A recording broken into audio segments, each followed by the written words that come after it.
Directorate of technical एज्युकेशनान MBBS, BDS, BHMS आणि BAMS कोर्सां खातीर एडमिशन फॉर्मां घेवंक थारायल्ली 26 मे ही कट ऑफ डेट जस्टिफाय करपी रिप्लाय दिवंक हायकोर्टा कडेन परत वेळ मागून घेतलो। हायकोर्टान विनवणी मानून घेवन 31 जुलयाक रिप्लायाक प्रास दिला। मात ज्या भुरग्यांक प्रोविजनल मेरिटाचेर एडमिशन मेळ्ळां तांकां क्लासी अटेंड करपाक दिवच्यो म्हूण हायकोर्टान DTEक स्पश्ट केलां। क्लासी 1 ऑगस्ट सावन सुरू जातल्यो। DTEन सुरवातीक एडमिशन फॉर्मां भरपाक 26 मे ही कट ऑफ डेट जाहीर केल्ली। मात NEETच्या रिजल्टाक कळाव जाल्ल्यान हे तारखेक याचिकादार भुरग्यांनी कोर्टात आव्हान दिल्लें। NEETचो रिजल्ट डिक्लेअर जाल्लो जूनांत आनी एडमिशन फॉर्मांत NEETचो स्कोर आनी रँक नमूद करप सक्तीचें आशिल्लें।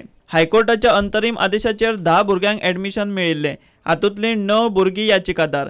आतां हायकोर्टान ऑगस्टाच्या 3ऱ्या सप्तकांत ह्या प्रकरणाचेर निर्णायक सुनावणी दवरल्या। तो मेरेन तरी DTE जाप दितली म्हूण आस्त। प्रुडंटा खातीर सिनियर रिपोर्टर मुकेश कुमार।